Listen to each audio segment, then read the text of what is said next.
Le vent coupe comme un rasoir sur les steppes russes en 1943. Si vous fermez les yeux maintenant, vous pouvez entendre le son qui a hanté les cauchemars de milliers de soldats. Ce n'est pas seulement le vent, c'est un grincement métallique, lourd et rythmé. C'est le bruit de tonnes d'acier écrasant la neige gelée. L'air est saturé d'un mélange étouffant de diesel brûlé, de graisse bon marché et de l'odeur métallique des canons prêts à faire feu. Imaginez l'horizon. D'un côté, vous voyez une élite. Ce sont 1300 chars Tigre Brun. Ils sont magnifiques, si l'on peut dire cela d'une machine à tuer. Chaque boulon semble être à sa place exacte. Chaque plaque de blindage a été forgée avec la précision d'une horloge suisse.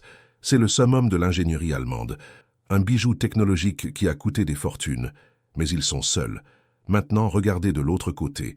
Ce que vous voyez n'est pas une ligne de chars, c'est une marée. C'est un mur d'acier qui semble infini. Ce sont 22 000 chars soviétiques KV-1. Ils ne sont pas beaux. Ils sont bruts, couverts de traces de soudure grossière et semblent avoir été fabriqués à la hâte dans un atelier de fortune. Mais ils ne s'arrêtent jamais d'apparaître. Pour chaque tigre que les Allemands déploient sur le terrain, l'Union soviétique répond avec presque 20 géants de fer. C'est ici que les mathématiques de la guerre se transforment en films d'horreur. Pourquoi l'Allemagne, considérée comme la nation la plus avancée de la planète, a-t-elle été engloutie par ce simple calcul? Comment est-il possible que le génie technique ait été mis KO par la force brute de la production de masse? Préparez-vous, car aujourd'hui nous allons plonger dans l'abîme qui a séparé ces deux machines et découvrir comment le destin du monde s'est joué dans des usines bruyantes et enfumées. Abonnez-vous maintenant et rejoignez notre légion d'historiens pour vivre le passé comme vous ne l'avez jamais vu auparavant. L'histoire de ce combat de titans commence dans l'esprit de deux hommes qui n'acceptaient rien de moins que la domination totale. D'un côté, à Berlin, nous avons Adolf Hitler. Le dictateur allemand était fasciné par ce qu'il appelait les armes miraculeuses. Pour lui, la guerre serait gagnée par une supériorité technique absolue. Il voulait le char le plus lourd, le canon le plus long, le blindage le plus épais. Il voulait un chef-d'œuvre. De l'autre côté, à Moscou, Joseph Staline avait une vision complètement différente. Staline ne se souciait ni de l'esthétique, ni du luxe technique. Il exigeait des chiffres. Il voulait une production écrasante capable d'ensevelir l'ennemi sous une montagne de métal. Staline savait que, dans la boue et la glace de Russie, la sophistication était une faiblesse. Il voulait de la simplicité industrielle. Il voulait que ses usines fonctionnent comme des hachoirs à hommes et à acier, sans jamais s'arrêter pour reprendre leur souffle. Ce choc de philosophie a créé un abîme qui allait changer le cours de l'histoire humaine. Pendant que les Allemands perdèrent leur temps à débattre de la courbure d'un engrenage, les Soviétiques martelèrent l'acier et envoyèrent des chars au front avant même que la peinture ne soit sèche. Au centre de ce chaos, nous avons les ingénieurs. Imaginez Ferdinand Porsche, le légendaire concepteur allemand. Le gars était un génie, vous voyez, mais c'était le genre de génie qui privilégiait la complexité. Il voulait de l'innovation radicale, des moteurs électriques compliqués, des systèmes incroyables sur le papier, mais qui devenaient un cauchemar à réparer en plein milieu de la gadoue. Pour Porsche, le Tigre Pin devait être un prédateur parfait, une machine d'élite pour des soldats d'élite, mais cette perfection avait un prix beaucoup trop élevé. Chaque Tigre mettait des mois à être construit à l'usine Henschel de Cassel. C'était un processus lent, presque artisanal, exigeant une main-d'œuvre extrêmement qualifiée et des matériaux rares dont l'Allemagne ne disposait plus en abondance. Pendant ce temps, côté soviétique, l'ingénieur en chef Joseph Kotin travaillait sous une pression infernale. Kotin savait que s'il ne livrait pas de résultats, Staline ne serait pas tendre. C'est pourquoi il a conçu le KV-1 pour être un monstre de résistance. Le design de Kotin était axé sur une standardisation brute. Les pièces étaient interchangeables, faciles à fabriquer et faciles à remplacer. Si un KV-1 tombait en panne au milieu de nulle part, n'importe quel soldat avec une masse et un peu de volonté réussissait à remettre la bête en marche. L'impact de cela sur le champ de bataille fut un choc de réalité brutal pour les généraux allemands. Le général Heinz Guderian, l'un des plus grands stratèges de blindés de l'histoire, l'a ressenti dans sa chair. Imaginez sa tête en voyant ces chars Panzer, jusque-là rois de l'Europe, être stoppés par ces monstres soviétiques qui semblaient surgir de terre. Guderian a écrit sur l'horreur de voir les projectiles allemands ricocher sur le blindage russe comme s'il s'agissait de petits cailloux. Il a réalisé trop tard que l'Allemagne était tombée dans le piège de l'arrogance. Ils avaient le meilleur char, Mais les Soviétiques avaient l'armée de chars. Dans des endroits comme Koursk, théâtre du plus grand affrontement de blindés que le monde ait connu, cette différence est devenue flagrante. Le Tigre Prüm était capable de détruire un KV-1 à des kilomètres de distance, mais pendant que le canonnier allemand célébrait sa victoire, 5 autres chars russes contournaient déjà la colline, prêts pour la contre-attaque. L'arrière-garde allemande tentait désespérément de rattraper le retard. Albert Speer, le ministre de l'armement d'Hitler, a tenté de rationaliser la production nazie quand l'eau a commencé à leur arriver au cou. Il regardait les chiffres et voyait le désastre approcher. Speer a essayé de convaincre les industriels allemands de simplifier les projets, de se concentrer sur la quantité, mais le système nazi était accro à la complexité. Chaque nouveau modèle de char arrivait avec des dizaines de modifications qui bloquaient la ligne de montage. Pendant ce temps, loin de là, dans les monts Oural, les Soviétiques exploitaient ce qui est devenu célèbre sous le nom de Tankograd, la ville des chars à Tcheliabinsk. Là-bas, le décor semblait sortir d'une science-fiction apocalyptique. Des milliers d'ouvriers, y compris des femmes et des adolescents, travaillaient par roulement de 12 heures sous un froid de moins 40 degrés. Le sol de l'usine ne refroidissait jamais. Le bruit des presses hydrauliques et des chalumeaux était la bande-son d'une nation qui avait décidé qu'elle ne mourrait pas.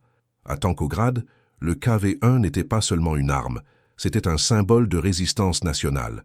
C'est l'introduction d'une tragédie technologique. C'est l'histoire de la façon dont l'obsession de la perfection peut être le plus grand ennemi de la victoire. Quand le soleil s'est levé ce 22 juin 1941, les soldats de la Wehrmacht pensaient que l'histoire allait se répéter.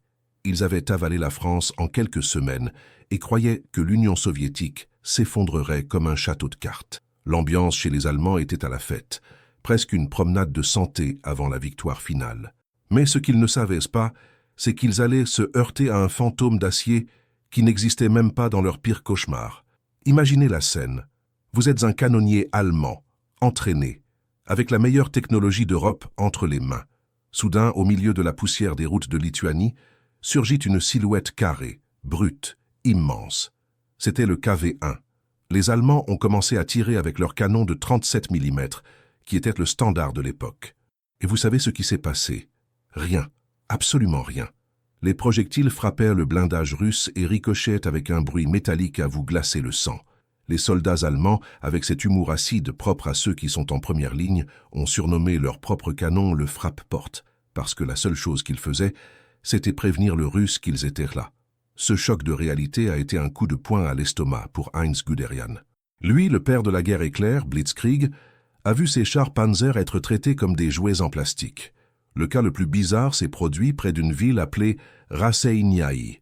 Un seul char KV-1, un seul, a stoppé une division entière d'Allemands pendant 48 heures d'affilée. Il est resté immobile à un carrefour, bloquant les ravitaillements, et les Allemands ont tout essayé. Ils ont tiré avec des canons anti-chars, tenté de faire sauter les chenilles, et le monstre continuait d'être là, crachant le feu. C'est là que le haut commandement à Berlin a compris. L'Allemagne n'était plus le maître du jeu en matière de blindage. Pendant que les soldats allemands transpirèrent de peur en essayant de comprendre comment détruire cette forteresse sur chenilles, la nouvelle est arrivée aux oreilles d'Adolf Hitler. Et comme tout le monde le sait, le dictateur allemand gérait mal l'idée d'être surpassé. Il est devenu obsédé. Il ne voulait pas seulement un char capable de battre le KV-1, il voulait une arme qui humilierait tout ce que les soviétiques pourraient construire. C'est dans ce climat d'urgence et d'ego blessé qu'il a convoqué ses ingénieurs préférés, dont le brillant mais têtu Ferdinand Porsche. L'ordre était clair, créez un titan, un prédateur au sommet de la chaîne alimentaire. C'est ainsi qu'a commencé la course pour la naissance du Tigre Prüm à l'usine Henschel de Cassel. Mais c'est ici que l'on voit la différence flagrante de mentalité. D'un côté, vous aviez l'Allemagne concentrée sur la perfection. Ferdinand Porsche était un génie, mais il réfléchissait comme un horloger suisse fabriquant un char de combat. Il voulait une suspension électrique, des moteurs complexes, une ingénierie magnifique sur le papier, mais un cauchemar à réparer au milieu de la boue et de la glace. Chaque Tigre I planifié était traité comme une œuvre d'art, un bijou technologique qui coûtait une fortune et mettait une éternité à être assemblé. De l'autre côté de l'échiquier, à Moscou, Joseph Staline avait une vision complètement différente. Il n'était absolument pas intéressé par les œuvres d'art. Il voulait des chiffres. Il voulait une marée d'acier qui ne s'arrêterait jamais de monter. Staline a appelé Józef Kotin, l'ingénieur en chef des chars lourds, et le message est allé droit au but. Simplifiez tout. Si une pièce n'est pas essentielle pour que le char tire et avance, jetez-la. Si la finition est laide, peu importe, tant que le blindage encaisse le choc. Józef Kotin a parfaitement compris le message. Pendant que les Allemands perdaient leur temps à discuter pour savoir si le boulon du Tigre devait être d'un type spécial d'acier chromé, les Soviétiques transformaient des villes entières en ruches industrielles. C'est ainsi que Tcheliabinsk, une ville dans les monts Oural, a gagné le surnom qui entrerait dans l'histoire, Tankograd, littéralement la ville des chars. Là-bas, le KV-1 n'était pas seulement fabriqué, il était craché par les lignes de montage. Les conditions étaient brutales. Des hommes, des femmes et même des adolescents travaillaient 12-14 heures par jour sous la neige, avec peu de nourriture, assemblant des moteurs et soudant des plaques d'acier. C'était une lutte de philosophie. L'Allemagne cherchait le chevalier à l'armure parfaite, le tigre brun, capable de détruire 10 ennemis avant d'être touché. L'Union soviétique misait sur la force brute de la masse. Staline savait que s'il perdait 10 chars, mais qu'il en avait 11 pour les remplacer, il gagnerait la guerre. Cette mathématique froide a commencé à dessiner le destin du conflit. Albert Speer, qui prendrait plus tard le contrôle de la production allemande, regardait les chiffres venant de l'Est et sentait un frisson lui parcourir l'échine. Il tentait d'avertir que l'Allemagne devait standardiser, qu'elle avait besoin de plus d'usines comme celle de Tankograd, mais le système nazi était accro à la complexité et à la vanité de ses concepteurs. Imaginez le désespoir d'un commandant allemand comme Heinz Guderian. Voyant que ces chars étaient techniquement incroyables, mais que pour chaque Tigre prime sortant de l'usine de Cassel, des dizaines de chars soviétiques sortaient de l'Oural. C'était comme essayer de vider l'océan avec une cuillère en argent. Le Tigre Prime naissait pour être le roi du champ de bataille, mais il naissait déjà entouré d'une meute de loups qui ne connaissaient pas la fatigue. Les ouvriers russes ne se contentaient pas de serrer des boulons. Ils luttaient pour la survie de leur nation, transformant chaque KV-1 en un morceau de vengeance roulante. La tension dans l'air était palpable en 1942. Berlin déversait des ressources infinies dans des projets extravagants, tandis que Moscou se concentrait sur l'essentiel qui fonctionnait. Le KV-1 était l'avertissement, le présage que la guerre à l'Est ne se déciderait pas par des duels romantiques entre chars, mais par celui qui réussirait à maintenir l'engrenage industriel en rotation le plus rapidement. Le monstre russe de Raseiniai avait montré que le blindage allemand était vulnérable, et maintenant, la réponse d'Hitler était en route. Mais est-ce que la qualité extrême de Ferdinand Porsche parviendrait à contenir l'avalanche d'acier de Józef Kotin? Le décor était planté pour le plus grand choc industriel de l'histoire. Pendant que les ouvriers de Tankograd battaient des records de production, les ingénieurs de Henschel luttaient encore avec la complexité d'un char trop lourd pour les ponts d'Europe et trop cher pour l'économie de guerre allemande. L'arrogance technique était sur le point d'entrer en collision avec la réalité brutale de la production de masse. Tandis que le monde observait l'avancée des divisions allemandes dans les coulisses de l'Union soviétique, le jeu changeait d'une manière que personne n'attendait. Joseph Staline savait qu'il ne gagnerait pas cette guerre avec de la finesse ou de l'élégance technique. Il avait besoin d'une avalanche. Il avait besoin de quelque chose que les Allemands, avec toute leur ingénierie de pointe, ne parvenaient pas à comprendre, la force brute de l'échelle.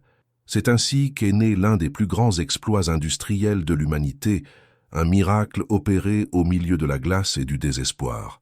Imaginez un peu la situation, les amis. L'armée d'Hitler frappait à la porte, détruisant tout sur son passage. Au lieu de céder à la panique totale, les Soviétiques ont pris une décision surréelle. Ils ont décidé que si les usines étaient en danger, les usines devaient déménager.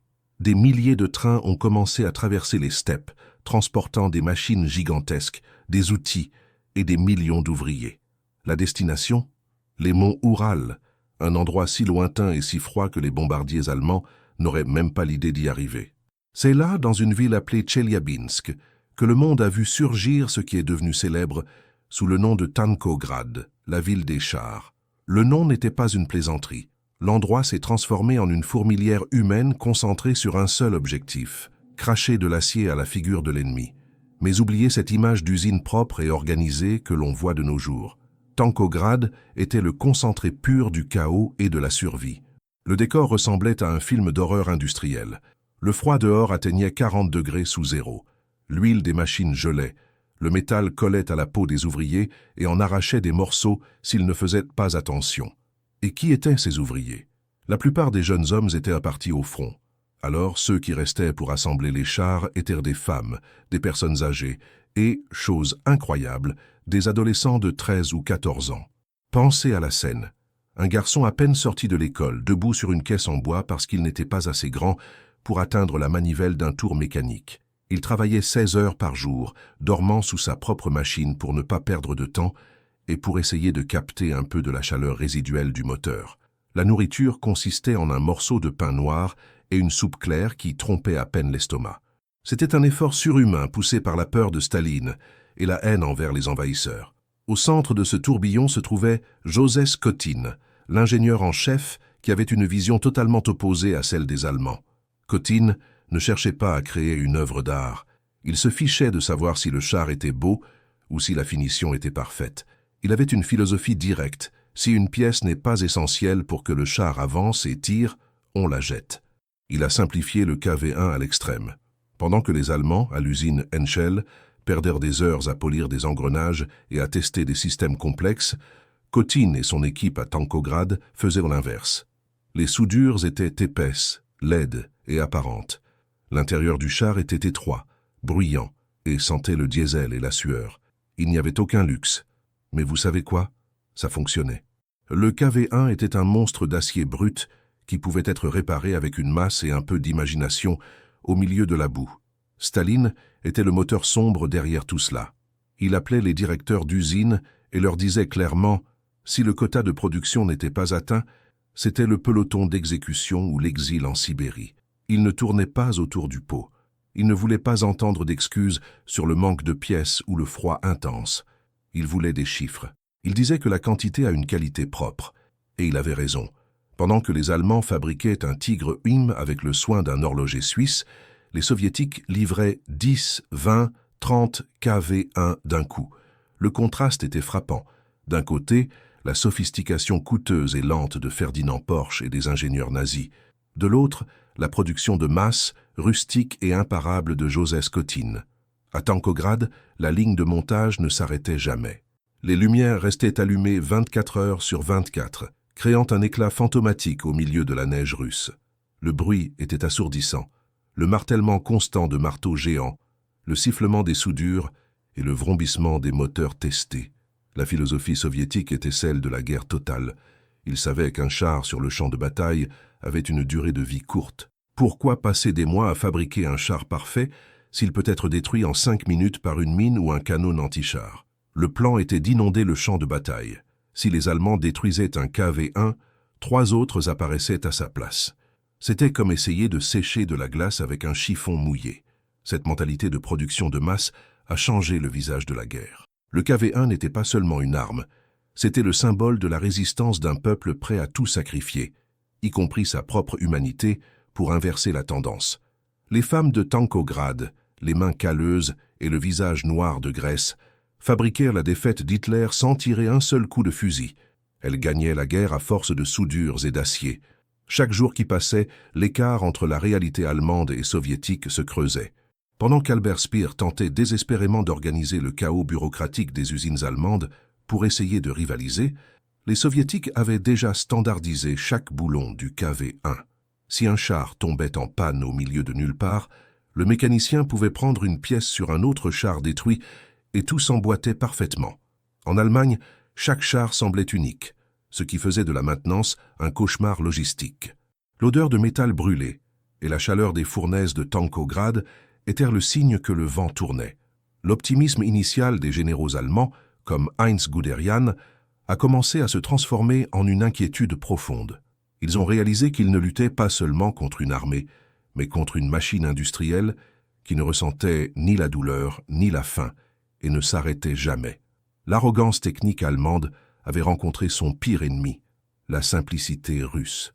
Ces chars laids, rudes et bruyants qui sortaient par milliers des usines de l'Oural, étaient sur le point de montrer au monde que, le moment venu, la force brute des chiffres parle bien plus fort que n'importe quelle technologie de pointe. Tandis que l'acier brut des Soviétiques inondait l'horizon comme une marée irrésistible, au cœur de l'Allemagne, le discours était tout autre. Adolf Hitler ne voulait pas seulement un char, il voulait un joyau de la couronne, un symbole montrant que la race aryenne était supérieure dans chaque boulon et chaque engrenage. C'est dans ce décor de délire de grandeur et d'obsession technique qu'est né le Tigre I. Si le KV-1 était un marteau lourd et rustique, fait pour frapper et encaisser, le Tigre I a été conçu pour être un bistouri de précision chirurgicale. Le problème est que personne n'utilise un bistouri pour gagner une bagarre de bar. Et c'est exactement ce qu'était devenu la guerre à l'Est. L'homme derrière cette vision était Ferdinand Porsche. Ce génie de l'ingénierie avait un penchant dangereux pour la complexité absolue. Pour lui et pour Adolf Hitler, la quantité importait moins que la qualité individuelle de chaque machine. Il croyait fermement qu'un seul char allemand, parfait dans chaque détail, pourrait détruire des dizaines de chars russes inférieurs. Et sur le papier, le Tigre Prime était effectivement un monstre. Il pesait 56 tonnes de pur pouvoir, protégé par un blindage qui faisait passer les projectiles ennemis pour des billes de lance-pierre. Mais cette quête de la perfection technique a fini par devenir le plus grand piège de l'Allemagne. À l'usine Henschel de Cassel, le processus de fabrication du Tigre Prime ressemblait presque à un travail d'artisan. Pendant qu'à Tcheliabinsk, les Russes jetaient des pièces ensemble et envoyaient les chars au front avec la peinture fraîche, à Cassel, le rythme était celui d'une tortue. Chaque Tigre Prime exigeait des milliers d'heures de travail d'ouvriers hautement qualifiés. Ce n'était pas une ligne de montage rapide où les pièces s'emboîtaient toutes seules. C'était un processus lent, méticuleux et extrêmement coûteux. Pour vous donner une idée de l'ampleur du désastre, dans le temps qu'il fallait à l'Allemagne pour terminer un seul Tigre Prime, la machine industrielle de Joseph Staline avait déjà mis des dizaines de KV-1 et d'autres blindés sur le terrain. C'était un combat d'un contre tous, et la mathématique de la guerre ne pardonne personne. La complexité du Tigre I frisait l'absurde. Les optiques, produites par Zeiss, étaient les meilleures du monde. Le canonnier allemand pouvait voir une cible à des kilomètres avec une clarté de cinéma, chose que les soviétiques n'auraient même pas imaginée. Mais ces lentilles étaient hors de prix et difficiles à remplacer. Le moteur Maybach était une pièce d'ingénierie incroyable, mais capricieux comme une voiture de luxe. Il exigeait un entretien constant et minutieux. Si un tuyau se bouchait ou qu'un engrenage se décalait par manque de soin, le géant d'acier devenait un presse-papier de 56 tonnes au milieu du bourbier. Et en parlant de bourbier, c'est là que le design de Ferdinand Porsche a montré son visage le plus cruel aux soldats allemands. Le Tigre Prime utilisait un système de suspension avec des roues imbriquées, l'une chevauchant l'autre, pour mieux répartir le poids immense du char. Sur le papier, c'était génial. Sur le sol boueux et gelé de Russie, ce fut un désastre total. La boue s'infiltrait entre les roues pendant la journée, et quand la température tombait sous zéro pendant la nuit, cette saleté se transformait en glace solide. Le lendemain matin, le char était littéralement cloué au sol. Les soldats allemands devaient utiliser des chalumeaux ou des feux pour tenter de dégeler les roues, pendant que les chars de Joseph Stalin, avec leurs roues simples et espacées, passaient sans s'arrêter, se moquant de la sophistication germanique. Le général Heinz Guderian, qui était celui qui comprenait vraiment la guerre de chars sur le terrain, a commencé à désespérer. Il voyait ses meilleurs hommes coincés dans des machines qui, bien que puissantes, étaient trop fragiles pour la réalité brutale de l'Est.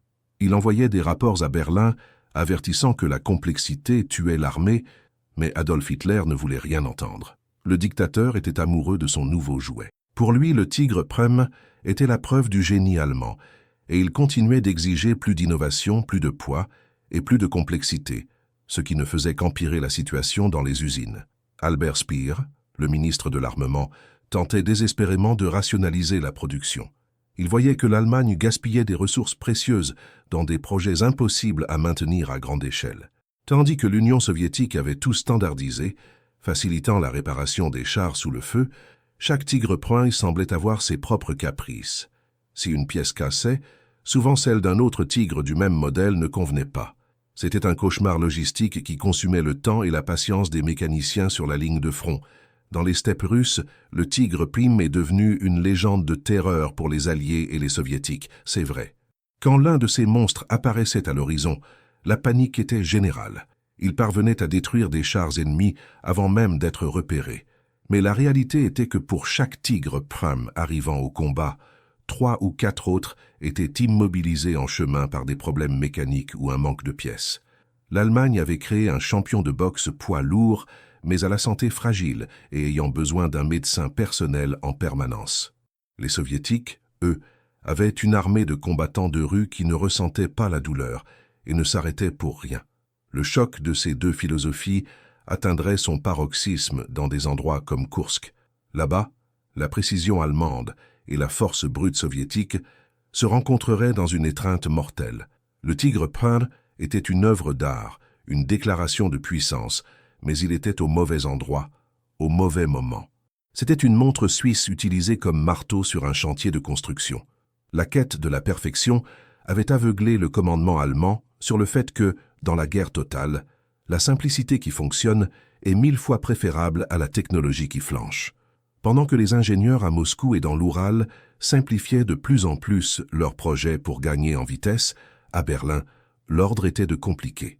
Chaque nouvelle modification suggérée par Ferdinand Porsche ou exigée par Adolf Hitler signifiait des retards supplémentaires sur les lignes de montage de Cassel. Le résultat final fut une défaite numérique écrasante. L'Allemagne a produit un peu plus de 1300 Tigre Prüm pendant toute la guerre. Dans le même temps, les Soviétiques ont inondé les champs de bataille de dizaines de milliers de chars de la série KV et de leurs successeurs. L'arrogance technique allemande avait créé un mythe, mais ce mythe ne pouvait pas être partout à la fois. Alors que l'acier allemand était moulé avec la précision d'une horloge suisse, le sol des usines de Cassel ressemblait plus à un atelier de haute couture qu'à une ligne de montage de guerre. Imaginez la scène à l'usine Henschel. Le silence n'était rompu que par le son métallique et rythmé d'artisans hautement qualifiés. Chaque Tigre Prüm qui naissait là était traité comme un joyau de la couronne, un chef-d'œuvre d'ingénierie qui mettait des mois à être prêt. Ferdinand Porsche, avec son esprit brillant et son obsession pour l'innovation, ne voulait pas seulement un char. Il voulait la machine ultime, truffée de technologies complexes et de composants frôlant la perfection.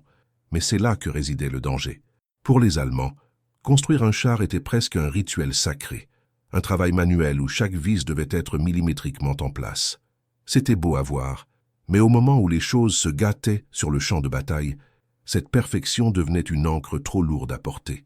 De l'autre côté de la frontière, l'ambiance était radicalement différente. Si en Allemagne le char était une Ferrari, en Union soviétique, le KV-1 était un tracteur avec un canon.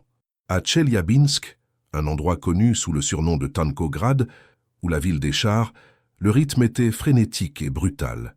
L'ingénierie en chef de Joseph Skotin n'avait pas de temps pour les fioritures ou les finitions soignées. Il savait que Joseph Staline ne voulait pas de la beauté. Il voulait des chiffres, et il les voulait pour hier. Skotin a dessiné le KV-1 pour être brut, rustique et surtout facile à fabriquer par des gens qui, souvent, n'avaient jamais vu d'usine de leur vie. Tandis que les Allemands employaient des maîtres mécaniciens, avec des décennies d'expérience, les lignes de montage soviétiques étaient opérées par des femmes, des anciens, et même des adolescents travaillant par roulement de 12 ou 14 heures sous un froid glacial. La finition était grossière, les soudures ressemblaient à des cicatrices mal fermées et l'intérieur puait le diesel et la sueur, mais le char avançait, tirait et tenait le choc. Cette différence de mentalité a créé un abîme logistique que les généraux allemands, comme Heinz Guderian, ont commencé à ressentir dans leur chair de la pire des manières.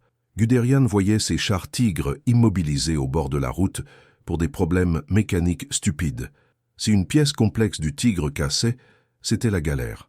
Souvent, le char devait être renvoyé en Allemagne où exigeait un mécanicien spécialisé qui se trouvait à des centaines de kilomètres. C'était un cauchemar logistique. À l'inverse, le KV-1 de Joseph Skotin était si simple que si un problème survenait, le soldat soviétique lui-même le réglait avec une masse, un bout de fer et beaucoup de volonté. C'était la victoire de la simplicité brute sur la sophistication fragile. Tandis qu'un Tigre était détruit ou abandonné par manque d'entretien, 10 nouveaux KV-1 apparaissaient à l'horizon, sortant des entrailles de Tankograd comme des petits pains chauds sortant du four.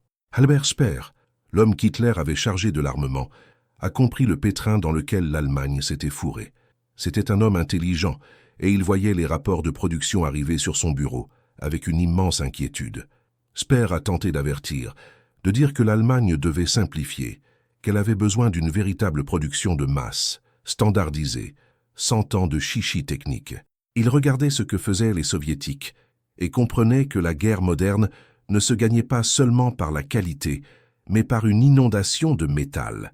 Mais dire cela à Adolf Hitler, c'était comme pisser dans un violon. Le dictateur allemand était obsédé par les fameuses armes miraculeuses.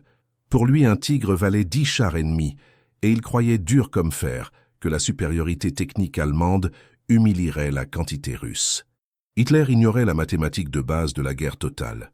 Le meilleur char du monde ne sert à rien s'il est en panne à l'atelier pendant que l'ennemi frappe à votre porte. L'arrogance technique allemande était un poison silencieux. Ferdinand Porsche et les autres ingénieurs continuaient d'inventer des améliorations, changeant le design en pleine production, ce qui bloquait tout. Chaque lot de Tigre sortait un peu différent du précédent, rendant le remplacement des pièces impossible.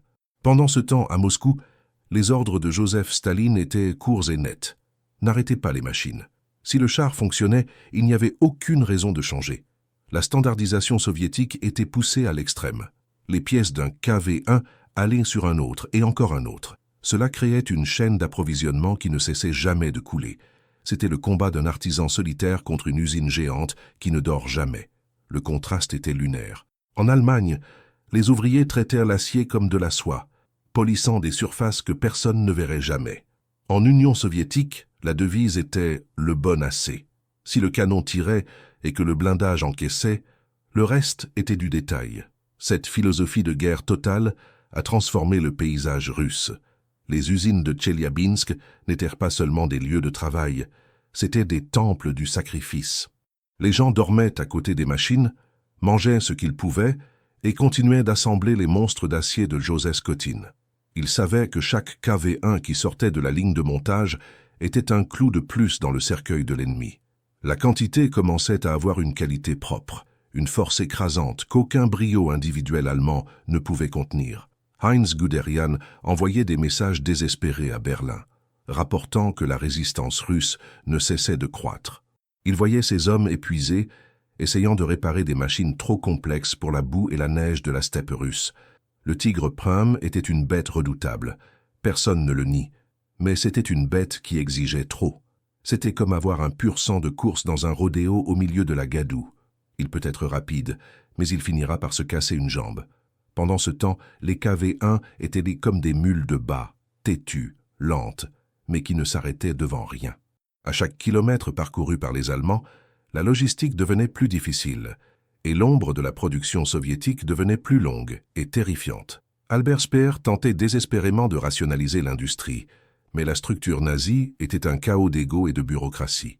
Chaque entreprise voulait son projet approuvé, chaque ingénieur voulait prouver qu'il était plus génial que l'autre. Pendant qu'ils discutaient, pour savoir si la vis X était meilleure que la Y, les tapis roulants de Tankograd recrachaient des centaines de chars par semaine. La réalité était une baffe magistrale. L'Allemagne fabriquait des montres de luxe pour une bagarre de rue. Mais le problème n'était pas seulement de fabriquer, le problème était bien plus profond, et la logistique de guerre est ce qui sépare les amateurs des professionnels. Si le Tigre Prüm était un chef-d'œuvre de l'ingénierie de Ferdinand Porsche, il était aussi un cauchemar de 54 tonnes. Réfléchissez bien, 54 tonnes d'acier pur. Ce n'est pas une voiture, c'est un immeuble sur chenilles. Et c'est là que ça a coincé. Quand ce monstre sortait de l'usine Henschel de Kassel, il commençait déjà à donner des maux de tête. Imaginez la galère pour amener cette bête jusqu'à la ligne de front. Les trains allemands, pourtant la fierté de l'Europe, n'y arrivaient tout simplement pas. Le Tigre était si large qu'il ne passait pas dans les tunnels et ne rentrait pas dans les wagons de transport standard. La solution des gars?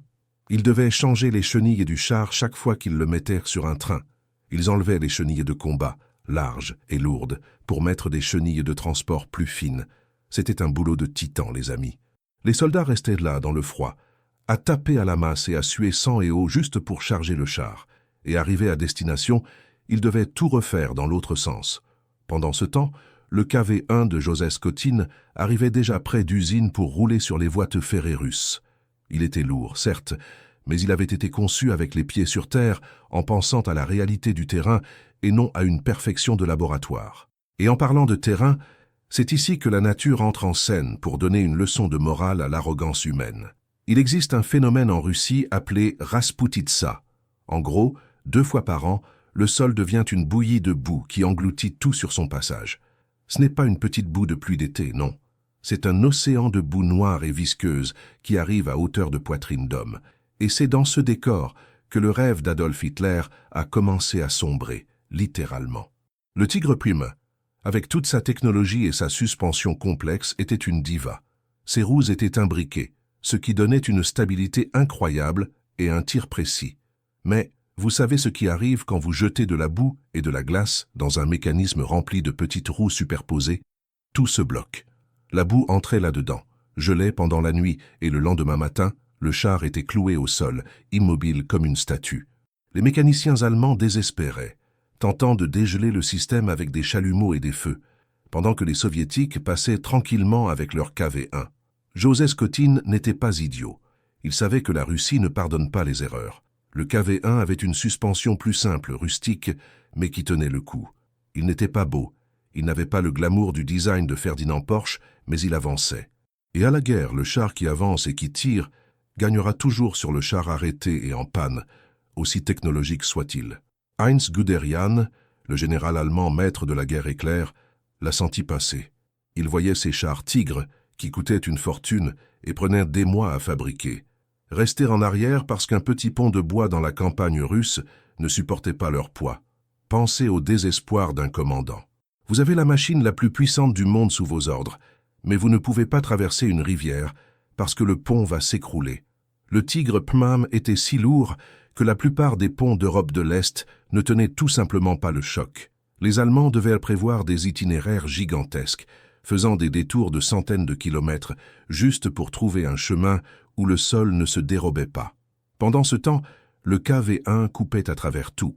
Les Soviétiques savaient que la simplicité était la forme suprême de sophistication à ce moment-là. Ils ne voulaient pas une montre suisse, ils voulaient une masse. Et la fatigue humaine, alors? L'entretien du Tigre était un cauchemar logistique. Si une pièce interne de la suspension cassait, les mécaniciens devaient retirer plusieurs roues externes juste pour accéder au problème. C'était comme devoir démonter la moitié d'un moteur pour changer une bougie. En plein combat, sous le feu ennemi et avec le thermomètre affichant moins 30 degrés, c'était une sentence de mort. Albert Speer a tenté de prévenir, de dire que l'Allemagne avait besoin de quelque chose de plus facile à produire et à entretenir, mais l'obsession d'Hitler pour les armes miraculeuses, ces fameuses Wunderwaffen, parlait plus fort. Il voulait le plus gros, le plus fort, le plus terrifiant. Il a oublié que la guerre se gagne sur les détails, sur la graisse et sur la capacité à réparer les choses rapidement. À Tankograd, l'ambiance était différente. Joseph Staline ne voulait pas entendre d'excuses. Il voulait des chiffres. Si un KV-1 tombait en panne, le mécanicien avait des pièces en pagaille parce que tout était standardisé. C'était presque comme un jeu de construction à l'échelle géante. Les ouvriers, souvent des femmes et des ados qui avaient tout perdu, travaillaient jour et nuit avec un seul but, inonder le champ de bataille d'acier soviétique. Ils ne se demandaient pas si la finition du blindage était jolie ou si l'intérieur était confortable. Ils voulaient que le char sorte de la chaîne, reçoive son plein de carburant et parte direct au front. Cette différence de mentalité a créé une situation bizarre. Les Allemands avaient le Tigre Prum, qui était presque indestructible en duel singulier.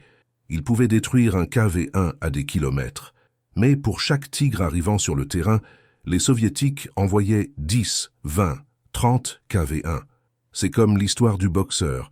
Vous pouvez être le meilleur boxeur du monde. Si 20 types normaux vous tombent dessus en même temps, vous allez mordre la poussière. La logistique allemande s'effondrait sous le poids de sa propre intelligence. Ils étaient trop intelligents pour leur propre bien, créant des machines trop parfaites pour un monde aussi imparfait et chaotique que celui de la Seconde Guerre mondiale. Dans les steppes de Koursk, le sol tremblait. Ce n'était pas seulement le bruit des explosions, c'était le poids de milliers de tonnes de métal en mouvement.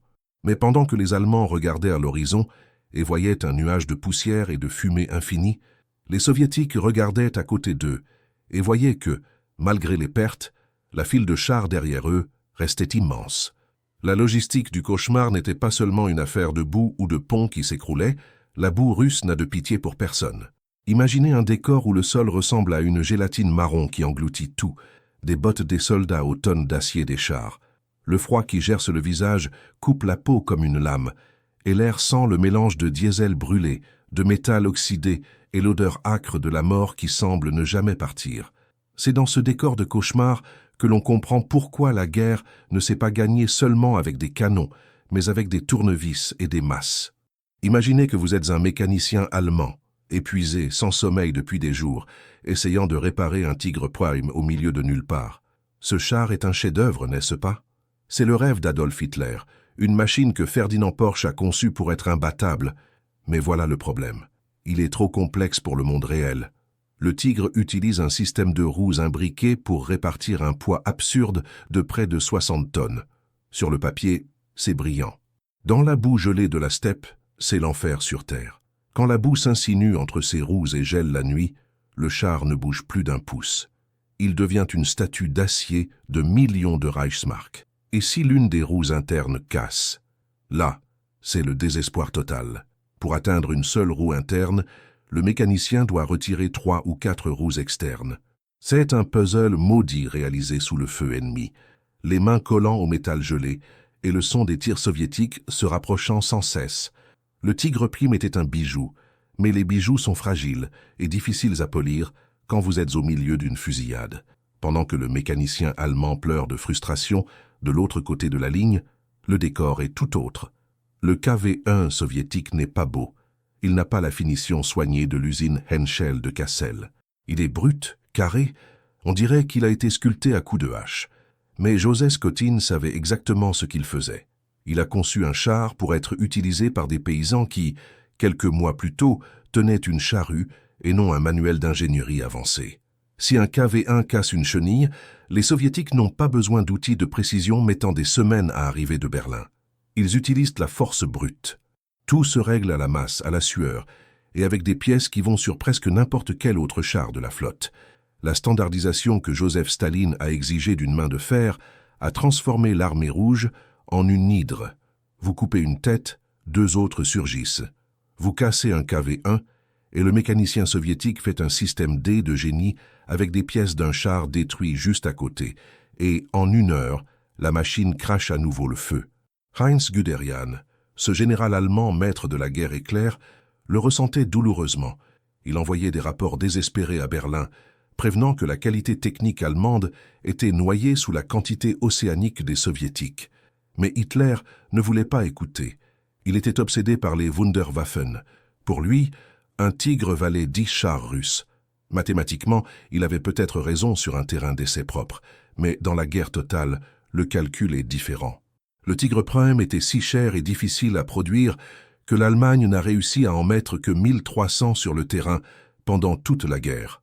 Pendant ce temps, les cheminées de Tcheliabinsk, la fameuse Tankograd, ne s'arrêtaient jamais. Les Soviétiques ont livré 22 000 exemplaires de la série KV. C'est une échelle de production que l'esprit humain a du mal à traiter. La logistique du cauchemar devenait réelle à chaque kilomètre que les Allemands parcouraient loin de leurs usines. Chaque Tigre en panne était un cercueil de métal coûteux laissé derrière soi, car il n'y avait pas de dépanneuse assez puissante pour remorquer une telle bête. Le KV-1, lui, était l'ouvrier standard de la guerre. Il souffrait, il encaissait, il cassait, mais on le réparait là, dans la boue, sous la neige, avec ce qu'on avait sous la main. Albert Speer, l'homme qui a tenté d'organiser le fouillis industriel allemand, a compris trop tard que l'obsession de la perfection était le plus grand ennemi de la victoire. Il voyait les projets de Ferdinand Porsche et devenait fou devant le nombre d'heures hommes nécessaires pour fabriquer un seul composant. Pendant que l'Allemagne polissait des engrenages, l'Union soviétique coulait de l'acier en masse. La philosophie de Staline était simple. La quantité a une qualité propre. Et à Kursk, le plus grand affrontement de chars que le monde ait connu, cette phrase est devenue une vérité sanglante. À Kursk, l'horizon est devenu noir de fumée. Le son n'était plus celui d'explosions individuelles. C'était un rugissement continu de métal heurtant le métal. Les Tigres Prime détruisaient les chars soviétiques à des distances incroyables, mais ils ne s'arrêtaient jamais de venir. C'était comme essayer de vider l'océan avec un seau en or. Les Soviétiques avançaient sur les débris de leurs propres camarades, utilisant la masse brute pour écraser la résistance technique allemande. C'est là que le destin de la guerre a été scellé. Ce ne fut pas seulement une défaite militaire, Ce fut l'effondrement de l'idée que la sophistication pouvait vaincre l'échelle industrielle. En fin de compte, l'histoire nous montre que la guerre se décide par celui qui réussit à maintenir ses machines en marche le plus longtemps dans le pire des environnements. Le Tigre Prime a terminé la guerre comme une légende, un monstre craint qui peuple les livres d'histoire et les musées. Mais le KV-1 et ses successeurs ont terminé la guerre dans les rues de Berlin, roulant sur les décombres du régime qui avait cru que l'ingénierie parfaite vaincrait la puissance de la production de masse. Les survivants de cette époque, qu'ils soient allemands ou russes, portent les cicatrices de ce choc des mondes. Les mécaniciens qui ont survécu au froid des steppes n'ont jamais oublié le bruit du métal frappant la glace. Les femmes qui ont travaillé jour et nuit dans les usines de Tcheliabinsk, dormant souvent à côté des machines, sont les héroïnes anonymes qui ont garanti que cette file de chars ne s'arrête jamais. Ce voyage épique entre le KV-1 et le Tigre Prime est plus qu'une comparaison de blindages et de canons. C'est une leçon sur l'arrogance et la résilience. L'arrogance de croire que la technologie seule gagne les guerres, et la résilience d'un peuple qui a transformé son industrie en arme de survie. L'héritage de ces machines est aujourd'hui un rappel silencieux dans les mémoriaux disséminés en Europe et en Russie. Ils sont là, couverts de neige ou sous le soleil, pour nous dire que le coût humain d'une telle production a été payé par le sang, la sueur et une douleur qu'aucune échelle industrielle ne peut mesurer. La guerre est un hachoir à viande qui ne se soucie ni de la beauté du projet ni de la sophistication du moteur. Au final, ce qui reste, ce sont les leçons que nous ne pouvons oublier, pour que l'acier n'ait plus jamais besoin d'être moulé pour détruire, mais bien pour construire un futur où la seule bataille soit celle de la connaissance. Si vous êtes arrivé jusqu'ici et que vous avez ressenti le poids de cette histoire, ne laissez pas cette connaissance mourir. L'histoire est notre boussole pour ne pas commettre les mêmes erreurs que par le passé. Aimez la vidéo, abonnez-vous à la chaîne et rejoignez notre légion de passionnés d'histoire. Partagez avec cet ami qui adore les blindés et commentez ci-dessous. Si vous aviez été aux commandes, auriez-vous misé sur la qualité extrême du Tigre ou sur la quantité imparable du KV-1? Quelle autre grande bataille ou dispute industrielle voulez-vous voir ici? On se retrouve pour la prochaine immersion dans le passé. D'ici là, restez sur vos gardes et gardez l'esprit ouvert. Le récit s'arrête ici, mais l'histoire vit en vous.